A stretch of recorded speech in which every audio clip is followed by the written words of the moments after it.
That was fun. Maybe I should just stick with playing Assassin's Creed 2.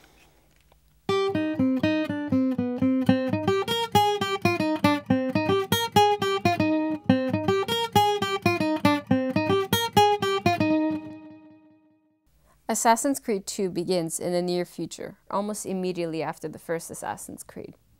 Once again, you play as Desmond Miles, a man abducted by the evil company Abstergo, and using a machine called the Animus, they have been accessing the knowledge of Desmond's ancestors through the genetic memories stored in his DNA. This time around, Desmond is following his ancestors in Renaissance Italy, and when he immerses himself into the Animus, we relive the experiences of Ezio Auditore, the second son of a Florentine banker and part-time assassin, Giovanni Auditore. You spend most of your time as Ezio, and firsthand the plot becomes a lot more clear. In an open-world environment, the story works really well, and serves to constantly give players new reasons to stab people in the face. And here you need a reason, because for an open-world game with the word assassin in the title, murder is a little frowned upon. But compared to the first game, there's a lot more in store.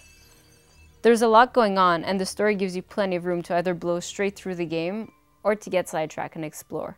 However, the supporting cast is a little bit weak, with the exception of a few standouts. And Ezio himself has a lot of personality, although I'm surprised Desmond hasn't inherited a few genetic STDs. I have plenty of outlets. I meant besides vaginas. Mother. Believe it or not, the game takes us through 23 years of Ezio's life, but we never get a proper sense that time is passing. 2 decades only feels like a year or so. The chronology is really awkward, and the story is nowhere near complex enough to justify it. There's also that weird Lion King thing happening, where only one character ages and everyone else pretty much stays the same. And for an Italian pretty boy, it sure takes Ezio a long time to grow a beard. One of the main complaints people had in the first Assassin's Creed was that you spend so little time actually assassinating people. This time, a lot more focus is given towards stalking and killing your targets. However, the game expects you to collect codex pages, feathers, assassin seals, statues, earn money, update viewpoints, buy and repair armor, collect paintings, restock on supplies, maintain your villa, tear down wanted posters, and bribe town criers. See, the game is an open world, but it isn't exactly like Grand Theft Auto. Without any cars to steal or ramps to jump off, there's no way to make your own fun. Sure, there are plenty of guards around to fight, but the combat system is still too static and monotonous. During fights you have the option to parry, dodge, disarm, taunt, grab, throw, and headbutt. But the game's counter system in combination with the hidden blade lets you easily one-shot kill any enemy at any time. Or when I'm feeling lazy or impatient, there wasn't a single opponent in the game I couldn't kill by just mashing the attack button.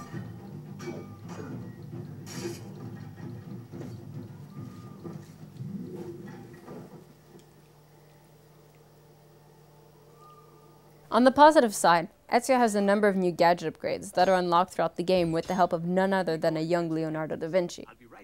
At first I thought the double blades would be a gimmick, but they turned out to be really useful in quickly killing groups of guards, so I wouldn't have to resort to the horrible combat system. At first the free running is a little tricky, but once you get the hang of it, running from one end of a city to the other across rooftops and chasing down enemy messengers never gets boring. Completing the free running challenges takes quick thinking and intuition, and racing through one of the many ancient tombs without hesitation is extremely satisfying. As good as the medieval Holy Land setting was in the first game, Assassin's Creed 2's Renaissance Italy provides an even richer environment.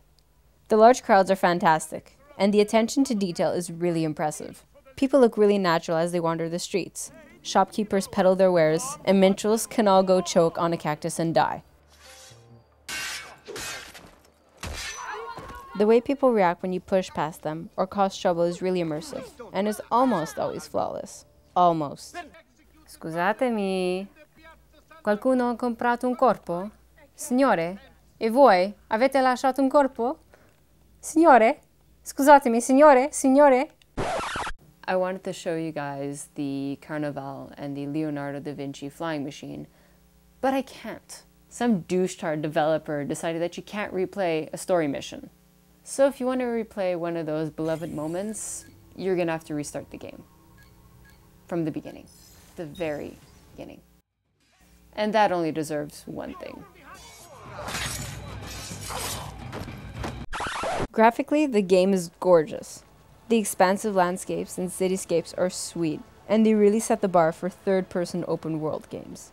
There's a ton of variety in the different settings, and everything is really sharp. When it comes to navigating from point A to point B, as dense as things are, I never needed to pull up my map. Which is a really good thing, because the menu and map system in the game is ridiculous. The legend is some kind of a joke. The minimap is almost useless, and all the on-screen text, specifically the mission objectives, are small and almost impossible to read. The music, while nothing impressive, does a good job, but it's the sound effects and voice acting that really drive the audio home. He's very talented. Immagino. Self-expression is vital to understanding and enjoying life. Overall, the abundance of side quests really allows you to play the game at your own pace. Although the combat system kinda sucks, the free running is pretty stellar, and the graphics are gorgeous. Assassin's Creed 1 was good, but Assassin's Creed 2 is better. Ezio. Ezio Auditore da Firenze.